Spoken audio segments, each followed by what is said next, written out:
इस हमारे इस एपिसोड के स्टार्टिंग में हम देखते हैं कि नैन क्यू और यहाँ पर जो यू हाओ है ये दोनों ही उस ड्रैगन सिटी के अंदर मौजूद इस मेंशन के अंदर पहुंच जाते हैं, जहाँ पे नैन क्यू कहती है कि एक बात बताओ आखिर तुम्हारा लेवल इस वक्त क्या है, जिस पर यू हाओ उसे बताता है कि 76 है। जो सुनकर नैन क्यू बताती है कि जहाँ तक मुझे याद है जब वो कॉम्पिटिशन हुआ था तो उसमें तुम्हारा जो रैंक था वो 5th रैंक सोल किंग था और अब तुम यहाँ तक पहुंच चुके हो और तब से लेकर आज तक तुम यहाँ पहुंच चुके हो। वाकई में किसी ऑर्डिनरी पर्सन के लिए यकीन करना तो बहुत ज्यादा मुश्किल होगा। जिस पे यूहा कहता है कि ये तो बस किस्मत की बात है। अब यहाँ पर ये कहते साथ ही ये लोग आगे बढ़ जाते हैं कि तभी यहाँ पर नैन क्यू बता दी कि बस इसी जगह पर मुझे स्पिरिचुअल एनर्जी फील हो रही है और वो एक लेक के पास उसे ले आती है और कहती है कि इसी के नीचे वो जगह वो माइन मौजूद है जहाँ पर रेयर मटेरियल्स मौजूद है, लेकिन वो जगह काफी ज्यादा ठंडी है। यहाँ पे जैसे यूहा उसे देखता है तो वो समझ आता है कि इसके अंदर कुछ ऐसा मौजूद है जो कि यूहा को अट्रैक्ट कर रहा है। कि तभी नैन क्यू जो कि यहाँ पे बर्फ से जमने लगी थी वो कहती है कि मेरी हालत तो यहाँ पे खराब हो रही है, तो इसलिए मैं यहाँ पर खड़ी हूँ और यहाँ पे पहरा दे रही हूँ। तुम जल्दी से जाओ, अपना काम खत्म करके वापस आ जाना। लेकिन हाँ, अगर तुम्हें ऐसा लगता है कि तुम उस टेम्परेचर को बर्दाश्त नहीं कर पाओगे तो सब कुछ छोड़ के वापस आ जाने, प्लीज खुद पर ज्यादा बोझ मत डालना। जिस पर यूहाओ मान जाता है और वो पानी के अंदर जंप लगा देता है और वो जैसे जैसे आगे बढ़ता है वो समझ जाता है कि वाकई में यहाँ पर कुछ तो है जो कि मुझे अट्रैक्ट कर रहा है। साथ ही यहाँ पर स्पिरिचुअल एनर्जी काफी ज्यादा थिक है। इसी के साथ हम देखते हैं कि यहाँ पर यूहाओ जैसे जैसे आगे बढ़ता है उसे नैन क्यू की एक बात याद आती है, जहाँ पर उसने बताया था कि एक बार इनके क्लैन का जो एंसेस्टर था उसे यहाँ पर एक ऐसा बर्फ का टुकड़ा मिला जिसके अंदर प्योर आइस एनर्जी मौजूद थी। साथ ही इसकी जो ऊपरी सतह थी उस पर रेयर मटेरियल्स के कुछ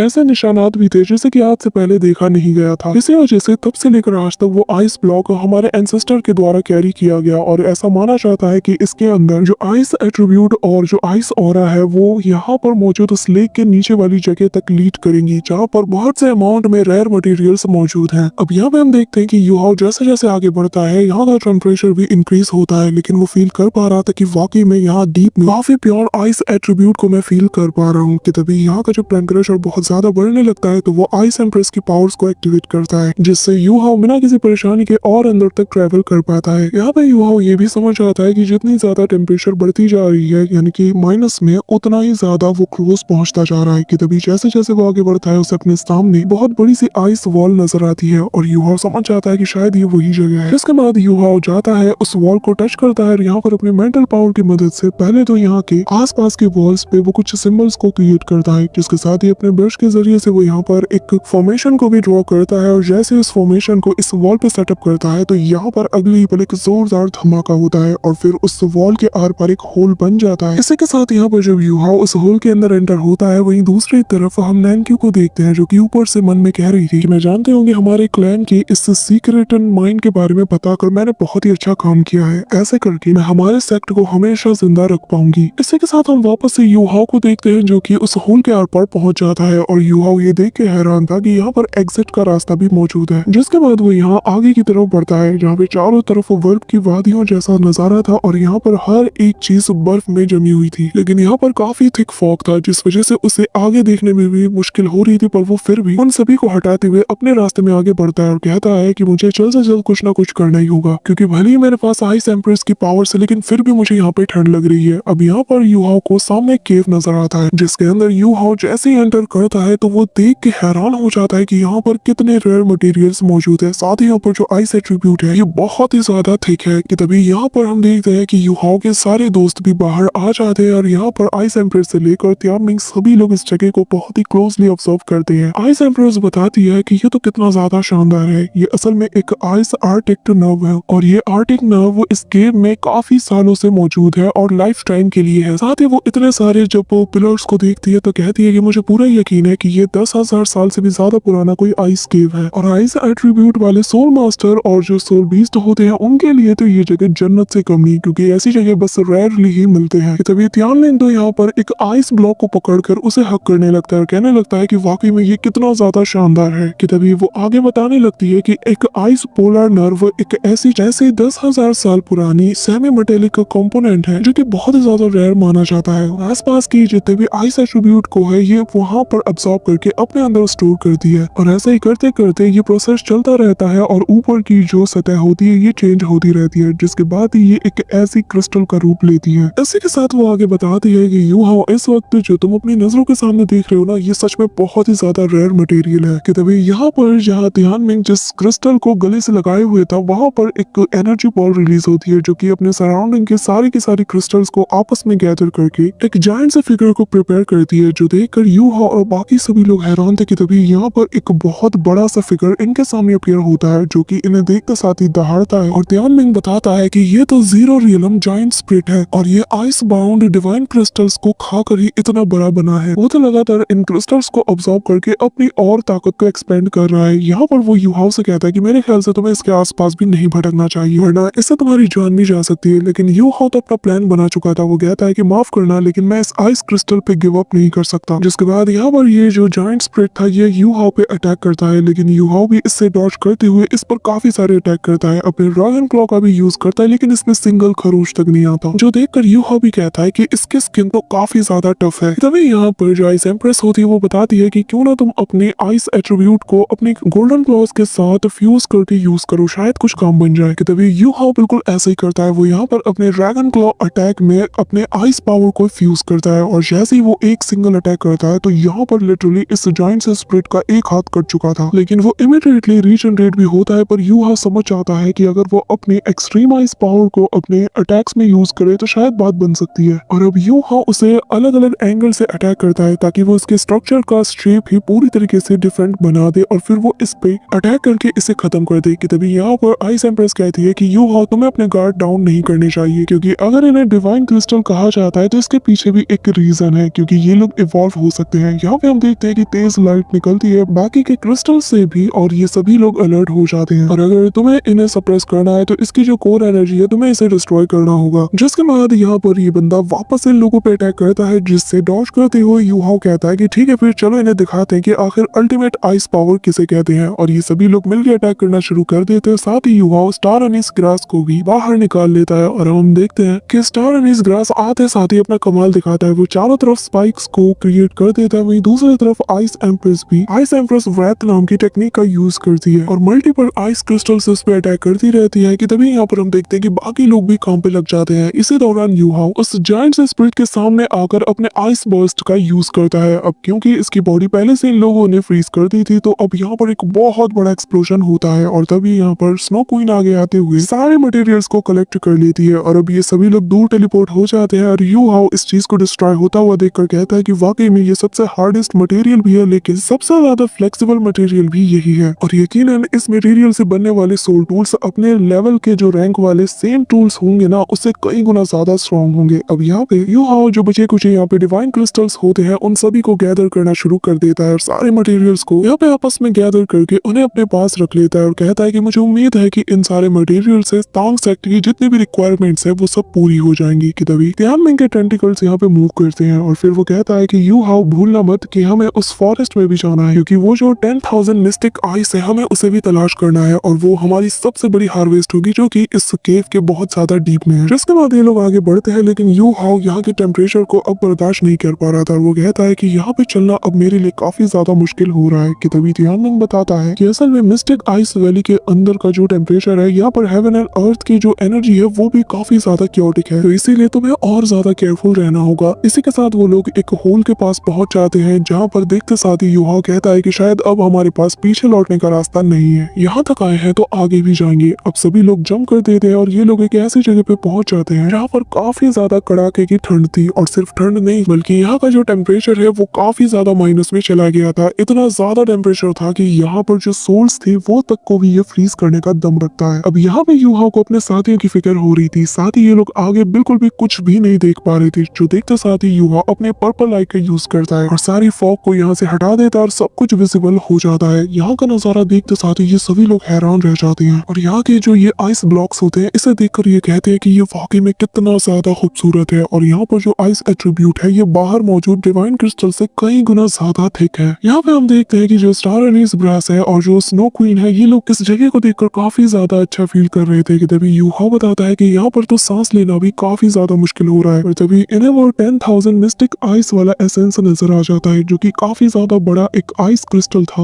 और स्नो एम्ब्रेस इसके पास जाकर कहती है कि यूहाओ अब जल्द से जल्द इसे अब्सॉर्ब कर लो। अब यहाँ पे यूहाओ अपने हाथ को आगे करता है, इसकी एनर्जी को अब्सॉर्ब करने की कोशिश करता है लेकिन इसके आइस एट्रीब्यूट को यूहाओ यहाँ पे अब्सॉर्ब नहीं कर पाता, जिसपे स्नो एम्ब्रेस बताती है कि शायद यहाँ का जो टेम्परेचर है ये बहुत ज्यादा कम है, इसी वजह से शायद तुम इसे अब्सॉर्ब नहीं कर पा रहे हो। ऊपर से ये बस 5 डिग्री ही कम है एब्सोल्यूट जीरो तक पहुंचने में। यहाँ पे यूहाओ कंफ्यूज होता है कि तभी स्नो एम्प्रेस बताती है कि जितना भी टेम्परेचर 150 डिग्री के नीचे जाएगा माइनस में, वो सभी मिस्टिक आइस में शुमार की जाएगी। कि तभी हम यहाँ पे देखते हैं कि स्नो क्वीन और जो अपना स्टार एनीस ग्रास है ये लोग यहाँ पे छुपन छुपाई खेल रहे थे। स्नो एम्प्रेस आगे बताती है लेकिन एब्सोल्यूट जीरो तक पहुंचने के लिए भी एक बहुत बड़ा गैप होता है, और थ्योरेटिकल देखा जाए तो एब्सोल्यूट जीरो सबसे लोएस्ट टेम्परेचर भी है, और ये एक ऐसा लेवल है जहाँ पर सिर्फ गॉड्स ही पहुंच सकते हैं। कि तभी वो आगे बताती है कि रही बात मेरी, स्नो क्वीन और स्टार एनीस ग्रास हम सब की, हम चारों मिलकर इस मिस्टिक आइस एसेंस को अब्सॉर्ब करेंगे और धीरे धीरे करके इसकी जो ओल्ड एनर्जी कॉन्सेंट्रेशन है इसे हम और ज्यादा लो करेंगे, और मुझे यकीन है कि जिसके बाद तुम शायद इसे अब्सॉर्ब कर पाओगे। अभी यहाँ पर तियानमिंग कहता है कि ठीक है यूहाओ तुम रेडी हो जाओ, जिसपे यूहाओ मान जाता है और वो यहाँ पर स्नो क्वीन और जो स्टार एनीस ग्रास है उसे कहने लगता है कि जाओ तुम लोग जाके पहले काम शुरू करो। कि तभी ये लोग आगे बढ़ते हैं लेकिन आइस एम्प्रेस इन्हें रोकती है और कहती है कि मुझे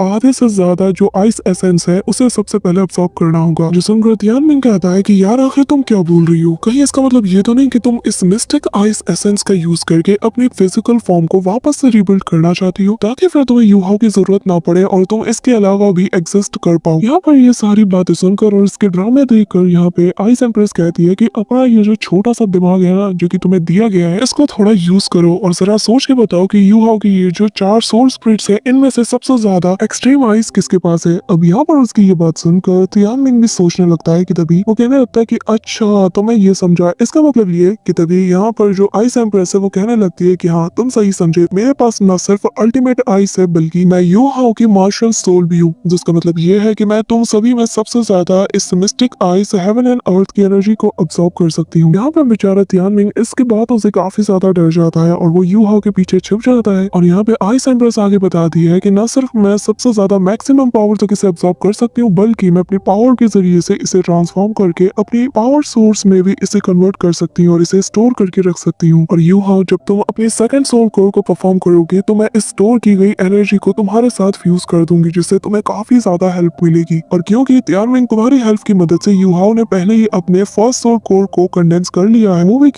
वो भी एक सोल स्टेज मास्टर के लेवल पे, तो सेकंड सोल कोर परफॉर्म करते वक्त यूहाओ के लिए मुश्किलें बढ़ सकती है और तब वैसी सिचुएशन में मैं इस आइस एट्रिब्यूट पावर का यूज करूंगी ताकि हमारी सक्सेस चांसेस बढ़ जाएं। जसन के तियानमिंग उससे माफी मांगना शुरू कर देता है और यहाँ पे जो आइस एम्प्रेस है वो शर्माती हुई कहने लगती है कि वैसे भी वैली ऑफ लव में मैंने प्रॉमिस किया था कि मैं हमेशा तुम्हारे साथ रहूंगी, तो भला मैं ऐसे कैसे बीच में ही तुम सबको छोड़ के जा सकती हूँ। यहाँ पर उसकी ये बात सुनकर जो तियानमिंग है वो उसका हाथ पकड़ लेता है और कहता है कि जरा फिर से कहना। जो देखते साथ ही यहाँ पे आइस एम्प्रेस को गुस्सा आता है और वो कहती है कि अच्छा तुम्हें फिर से सुनना है। अब यहाँ पे हम देखते हैं वो उसे मारने को दौड़ती है लेकिन यहाँ से तियानमिंग काफी दूर चला जाता है। कि तभी वो कहती है कि खैर मैं तुमसे बाद में डील करूंगी। तभी वो यूहाओ से कहती है कि यूहाओ तुम्हें बस इसके थोड़े से पोर्शन को ही अब्सॉर्ब करना है वरना ये तुम्हारे लिए काफी ज्यादा डेंजरस हो जाएगा। अगर तुमने कुछ ज्यादा ही अब्सॉर्ब कर लिया तो तुम्हारी कंडीशन बिल्कुल तियानमिंग की जैसी हो जाएगी जैसा कि उसके साथ एक बार हो चुका है, यानी कि तुम बहुत ही एक्सट्रीम डीप स्लीप में पहुंच जाओगे और अगर तुम इतने ज्यादा डीप स्लीप पे चले गए तो सब कुछ बिगड़ जाएगा, यहाँ तक कि तुम्हें कोई भी जगह नहीं पाएगा, तुम्हें सब कुछ अपने आप ही करना होगा। यहाँ पे यूहाओ समझ जाता है कि इसमें खतरा बहुत है और वो कहता है कि चिंता मत करो मैं सब कुछ समझ गया। अब यहाँ पे हम देखते हैं कि इमीडिएटली आइस एम्प्रेस उस मिस्टिक आइस ब्लॉक के पास जाती है उसे अब्सॉर्ब करने, और जैसे ही वो फर्स्ट ब्लॉक को टच करती है और उसकी एनर्जी को अब्सॉर्ब करती है तो वो पिलर जमीन पे जा गिरता है। ऐसे ही वो दूसरे वाले को भी रिपीट करती है और उसे बिना रुके लगातार अब्सॉर्ब करती रहती है। यूहाओ ये नजारा देखकर मन में कहता है कि आइस एम्प्रेस की जो कॉन्शियसनेस की पावर है जब वो इस मिस्टिक आइस